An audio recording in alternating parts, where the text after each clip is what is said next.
As if we didn't know I was a dork beforehand. Now we know. I see you're one of those white light type of Christmas people. I am. Yeah, I'm a classic. Oh no, I wouldn't say classic. I'm a new school Christmas light lover. There it goes. Happy Boxing Day. It's gonna This stay. is- It's gonna stay. There we go. Got it. Fantastic. It suits you. Makes you look like you got a big head. Well, I mean, we already knew that. Merry Christmas. Are you drinking milk? Are you drinking milk? Eggnog Oh, okay. All right. with Baileys.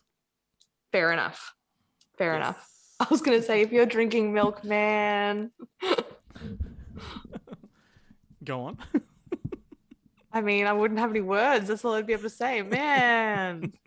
Milk. Man, milk. It's getting very hot under these, so keep moving them around a bit. And hello and welcome to everybody that's watching. This is Up Late with Glenn and Chloe. My name is Glenn. My name's Chloe. Yes. Final episode of the year and we get it right. Well, finally. We're getting there. Yes. So I've just walked in the door from being in the city all night, and we always say every week, without fail, we haven't planned for this episode. But I can tell you what, I really haven't planned for this episode. Well, I mean, you wanted to talk Christmas movies. I can talk Christmas movies, so that makes it much easier, actually. Like the fact that the theme is just an end of year little, 2-person Christmas bash. Yep. Easy. Easy. We can do it. We can certainly do it. So thank You you look to very everybody. festive, by the way. May I just point out?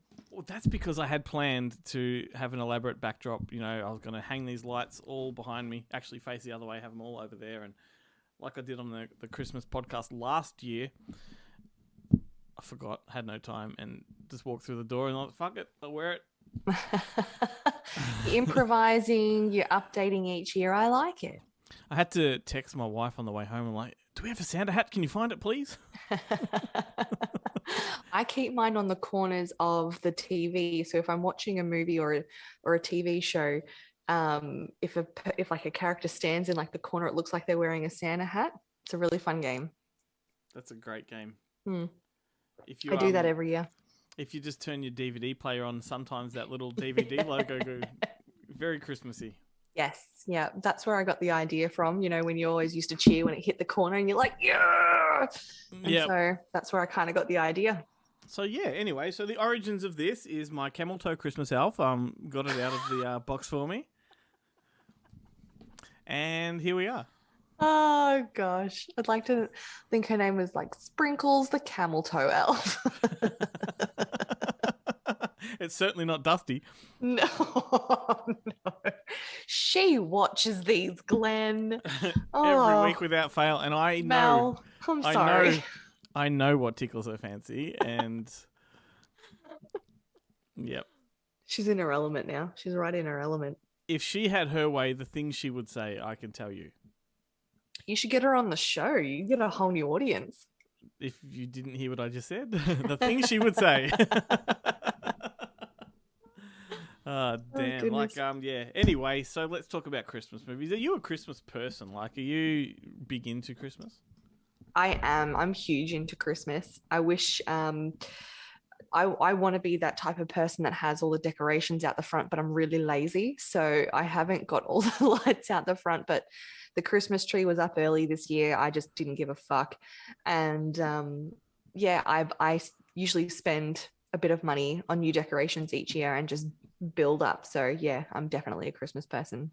Awesome. I'd ask you the same, but you're covered in twinkle lights. So I mean, well, it's interesting because I am a Christmas person. I'm very I'm not a religious person. I embrace Christmas for the family side of it. I like just people are nice at Christmas generally, unless you go to a shopping center or something like that where they're all cunts. But yeah.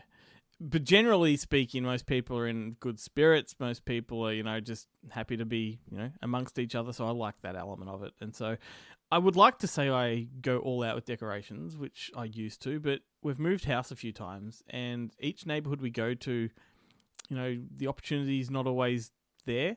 So where we live now, we're at a house behind a house, so there's no point putting stuff out. Yeah, fair enough. Yeah. My But whole street is decorated. Yeah. We're like the odd ones out. Well, no, yeah. Yeah. I was about to say our street, like our area is very festive. Probably less than a kilometre away is one of like Melbourne's top 3 Christmas boulevard type of, yeah. areas. So, we're surrounded by it, which is good when you drive home late at night like I did tonight, And I think it's nice, especially at this time. In this last year, everyone kind of wants to be festive. Everyone kind of, I think, needs to be festive. So I think people are actually going all out this year. So which is really nice. You're going to catch on fire in a minute. It probably will. It's probably got spiders in it because it's been in the garage. Oh God. It's going to make for an interesting podcast. But yeah, so yeah, we're all decorated. Are you all sorted? Santa's coming. Are you excited? Yeah, we're sorted. Absolutely, we're sorted. We've got toothbrushes for each other. Electric ones. Oh, that's so nice. His and hers, a pink and a black. Oh, that's so nice. We don't give a fuck about buying for each other, to be honest with you. Like, we buy each other stuff all through the year, and at Christmas time, we care more about buying for my niece and nephew and yeah. like that. So it's a lot like that in this house as well. It's all about the kids. Yep. Just making sure it's special and fun and they feel the festive spirit. So it's something that my husband didn't actually grow up with. So I'm kind of changing his grinchy ways. That's good. Is he coming around to it? He is, yeah. That's good. Yeah. Having kids helps. It does. It definitely does help. And yeah, it's super fun. So I've you want to talk Christmas movies because we haven't done that yet in the episode. And I was thinking about it today in the supermarket. Would you like to know what my favorite Christmas movie is? Would you like to tell me, or do you want me to guess? You can just tell me if you want. You know me pretty well, but I can tell you. Okay, hang on. Let me just have one guess. Scrooged. No, not Scrooged. Okay. What? But it is a comedy. Just Friends. That is your favorite Christmas movie?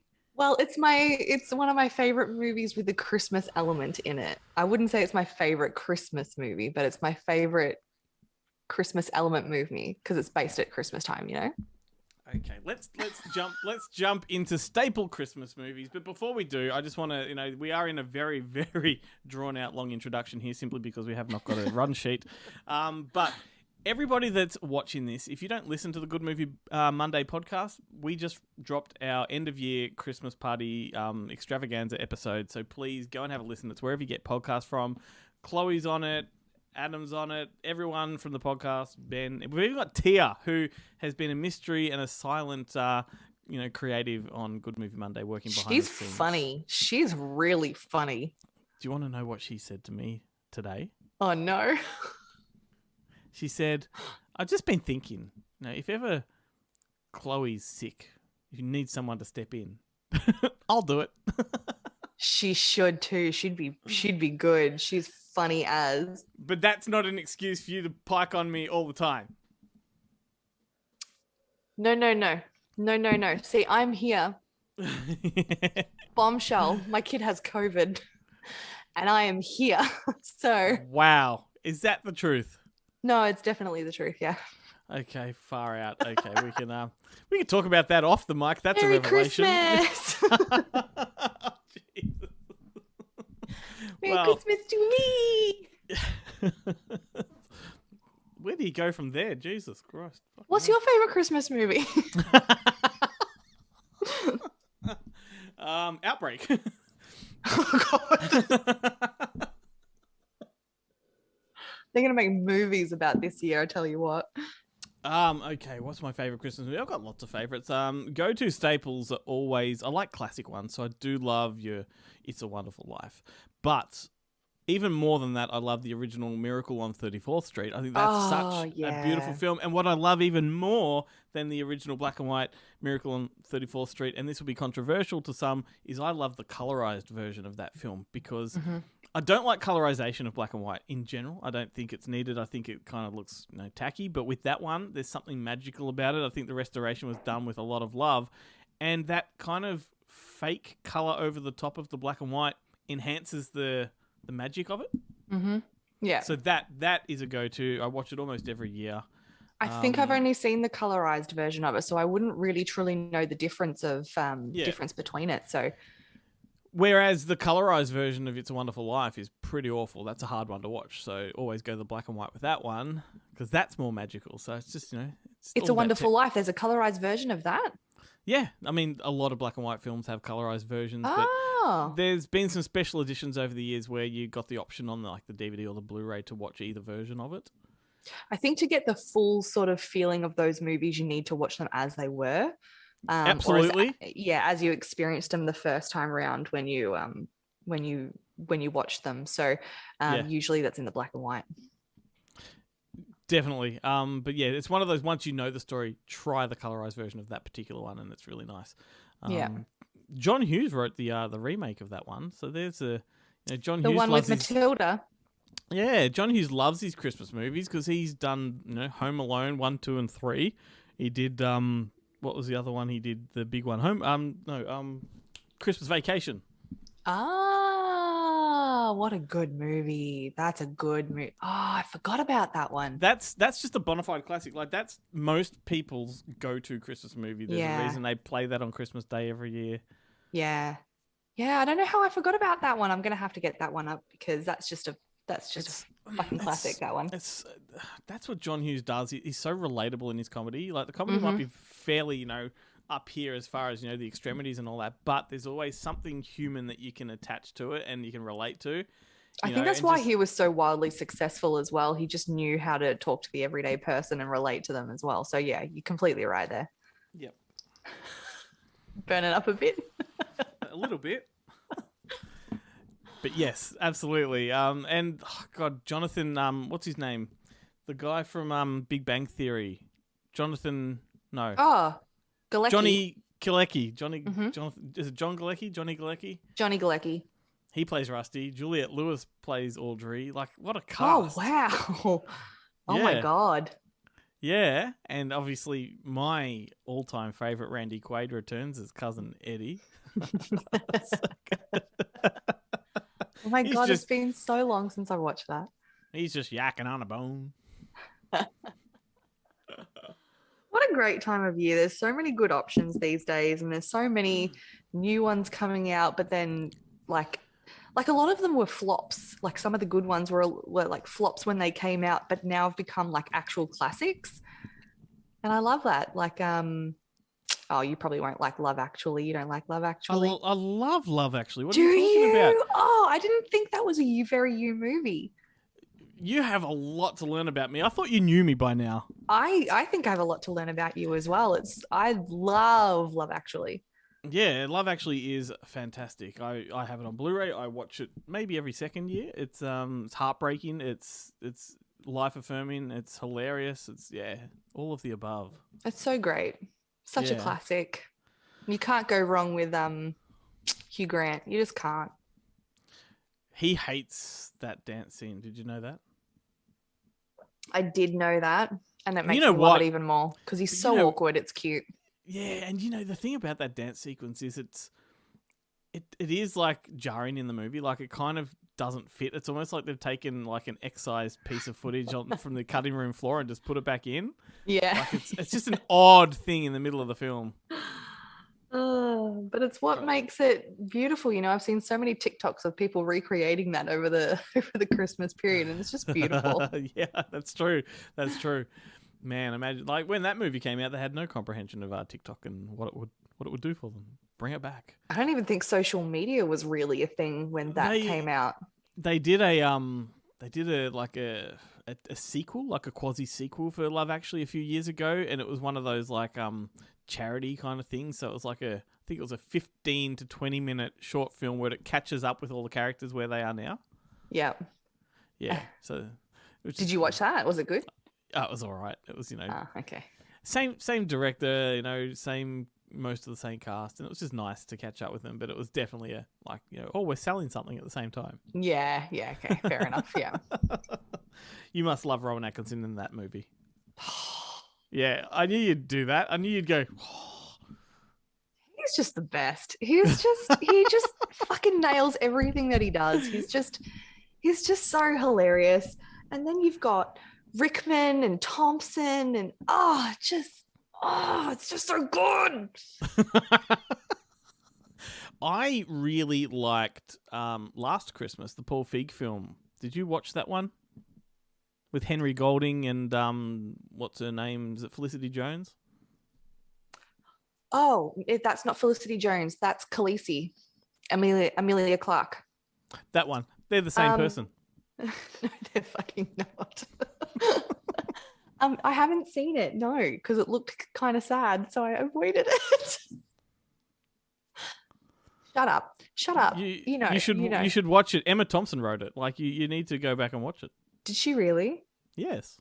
Oh, and she's in it. What are you doing to me? And it's musical. Oh, see, I didn't know that either. Not a singing musical, but it's musical because it's all to the soundtrack of George Michael. Oh. Hence, see Last what Christmas. happens? I judge a film by its cover because it looks like it's going to be semi-sad, and I avoid it altogether, and I learn nothing about it because I don't want to be emotionally connected to it. You crack me up. That's for sure. I'm really great for the podcast. I've seen nothing, and I avoid anything that makes me feel anything. You know what was a surprisingly good one that I liked? And I didn't even watch it at Christmas time. I watched it like halfway through this year. And that was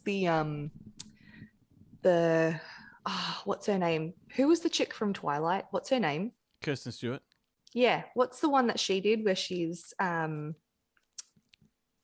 girlfriend brings her home for Christmas, but they don't know that they're gay? Happiest Season? I have it yeah. Hang on. Happiest season. Yes, you're right. Happiest season. I haven't watched that one. It's really good. It's really, really, really good. I really like that one. So you should definitely watch that. Okay, I'll add it to my list. And this is what I love. Every Christmas I try to watch something I haven't seen. And this year there was a real distinct lack of those party movies. You know how you had Office Christmas Party, you had The Night Before, like the sort of Judd Apatow style of comedy Christmas movies. We haven't really had any this year that I know of. No, I've kind of noticed that as well, which is kind of disappointing because that Office Christmas Party, I didn't quite mind it. It was quite funny. Went to a screening for that one, and this is a funny thing. So I went to the screening of that one, and this happens with a lot of comedies where you're in the room with a lot of media and industry people, and the room was like a riotous barrel of laughs. Like everybody was into that movie, hysterically laughing. And then you read those same people's reviews, and they're like, "Oh, that movie was horrible," and they could talk about why it was so bad. And I'm like, "Bullshit! You were in that audience. I fucking saw you. You were in front of me, and you were laughing the entire duration. Like, be honest with your audience and tell them that you loved it. You know." And that's the thing. There's nothing wrong with loving a dumb movie that's just meant to make you laugh. There is nothing wrong with it. And yeah, Office Christmas Party, particularly, like that was hysterical. It just elevated every single scene, elevated and kept going up and up and up. Same with The Night Before, like Seth Rogen. That's a great one. I love Joseph Gordon-Levitt in that. I think he's so good. So good. Love that combination. I just love a good Christmas comedy. Like Bad Santa's another great one. That it's more than a comedy though. That one, it's a tragedy and it's a drama and it is a comedy and it's just wonderful movie. That was a movie that was introduced to me at a much too younger age, and I've loved it. Yeah.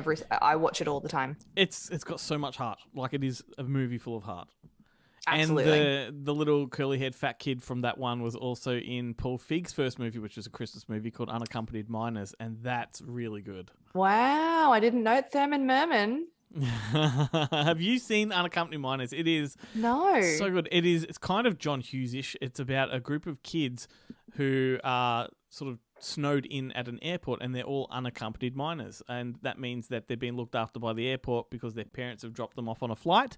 They fly in by themselves across the country to relatives or whatever.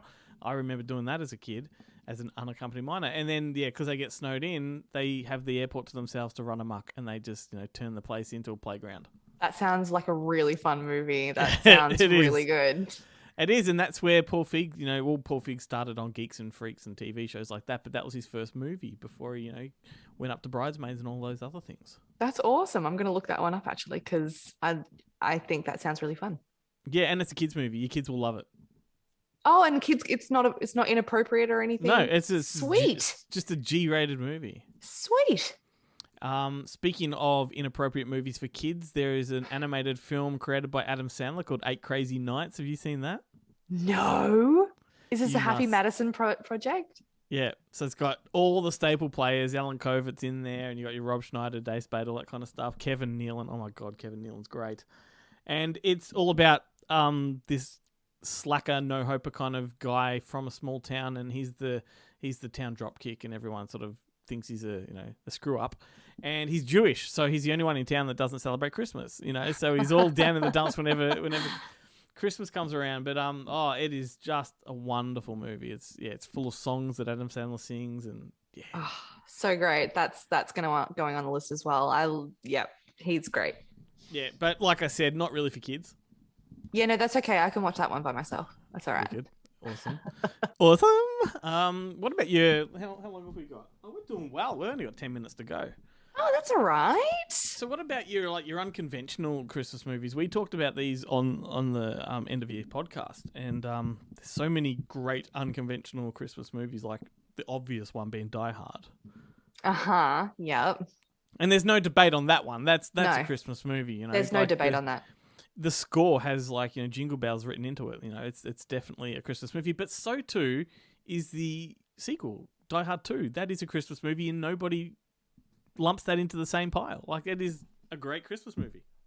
I guess, Die Hard 2 and Die Hard, you'll probably lump it together. No one really talks about Die Hard 2 as much as they talk about Die Hard, but no, I agree with you. It is a Christmas movie, and anyone who protests is dumbass. So the thing about Die Hard 2 though is that over the last maybe 15 years, it's gained a real cult following, and it's now considered by many as good. Some consider it better than the original, which I think it's as good. I don't think it's better, but it's also Christmas, and no one actually brings that up when they talk about it. So add that to your Christmas list. Everyone's watched Die Hard too many times, so maybe go back and watch Die Hard 2 instead. I might just have to do a marathon.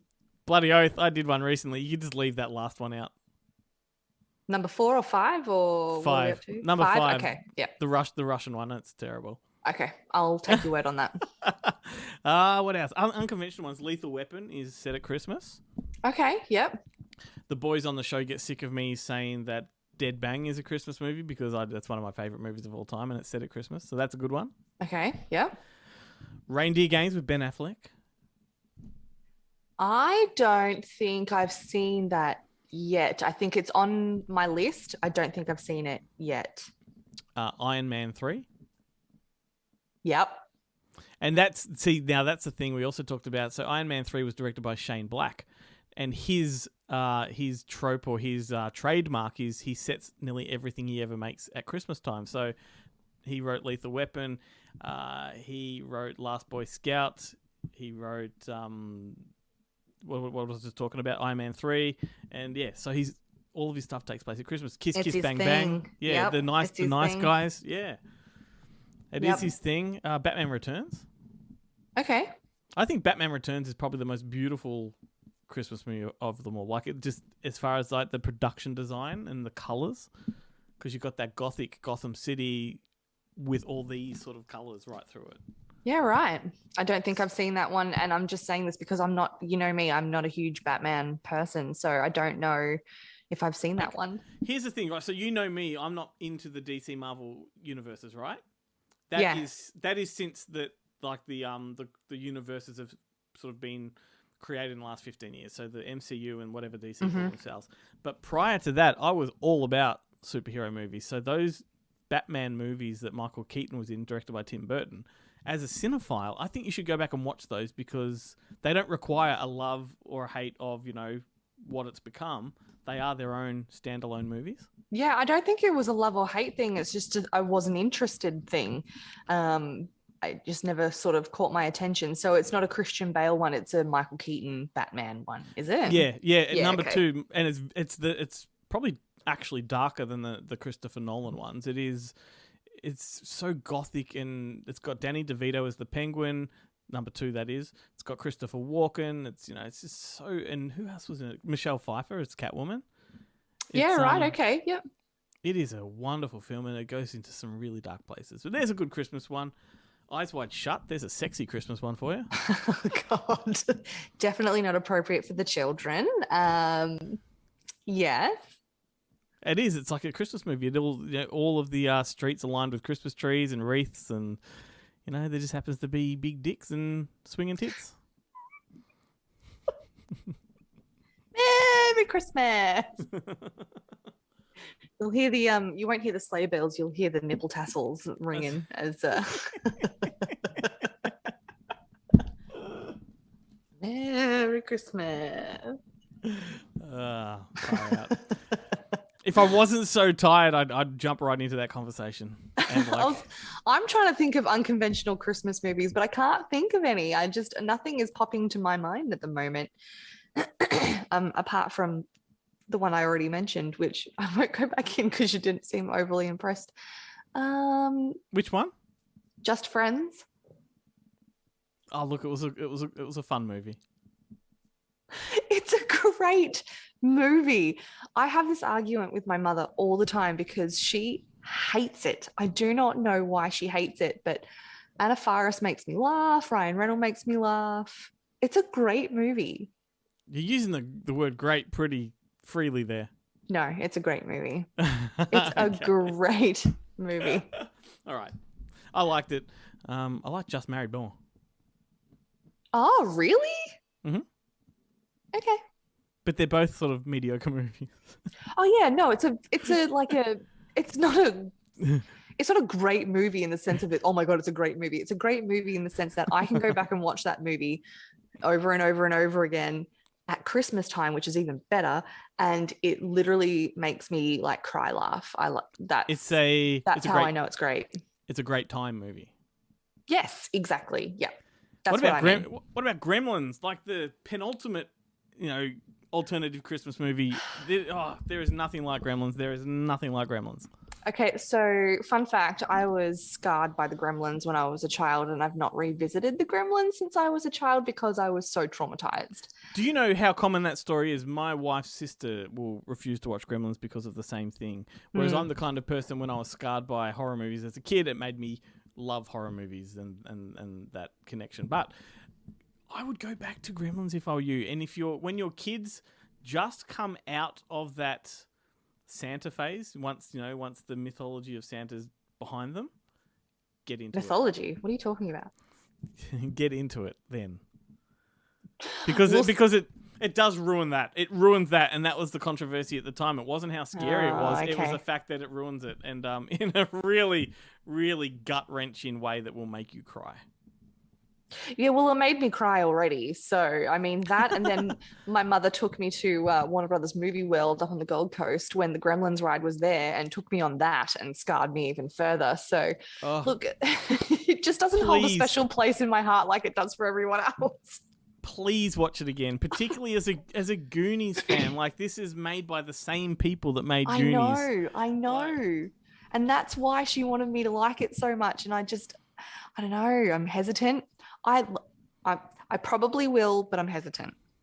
Okay. Oh, please do. I know. I know. I'm just gonna spend the rest of the video saying, please. I want to be that person. Trust me. I want to be that person. Well, we are nearing the end of this. This is our last episode for the year. Our last video, everybody. So we're actually going to take a bit of a break after this. The podcast is taking a break until March 7, and we're taking a break from this video until, I think, was it February 2nd? Yes. And I saw what you were doing. I was trying to do that TikTok thing where they shine the light behind them. I was trying to be a thirst trap, a Santa thirst trap. You know how they do that? No? It's all right. Keep going. Have you seen the Santa one? That's really good. I have seen the Santa one. It's good. He's the best looking Santa I've ever seen. He's really good. He looks like Yeah. the Santa from the new Miracle on 34th. That's Richard Attenborough from bloody Mm-hmm. Jurassic Park. Park. Yep. Yeah. I knew something. Yay! Wow. Obligatory people should check out Ernest Saves Christmas. That's wonderful. What else? You all know what to find. Just go look for Christmas movies. Watch Christmas movies this year, people. But we are done. We're done for the year, Chloe. This is your first year with us, and boy, have you been invaluable to the show and everything we do. So thanks for being a team star. Thanks for having me. Thanks for inviting me on. Thanks for, doing all of this. You work super duper incredibly hard on this this show and the podcast and everything, and the amount of time and work that you dedicate to it. It shows, and you're doing a really great job, and we all appreciate you very much. So I hope you have a very Merry Christmas. You as well, and you no longer have to say thanks for having me because you are just now part of the fabric, so you are part of it. Well, you're not a guest. You're welcome to have me. Merry Christmas to everybody, and if you don't celebrate Christmas, have great holidays and all that kind of stuff. Be safe, and we'll see you in the new year. And Chloe's going to take us out with a song and dance number. Jingle bell, jingle rock. Jingle bells sing and jingle bell ring. Fla, fla, fla, fla, fla, fla, fla, fla, fla, fla. I was thinking more Mistress for Christmas from AC/DC, but whatever. Sorry, I can't be what you want me to be, Glenn, okay?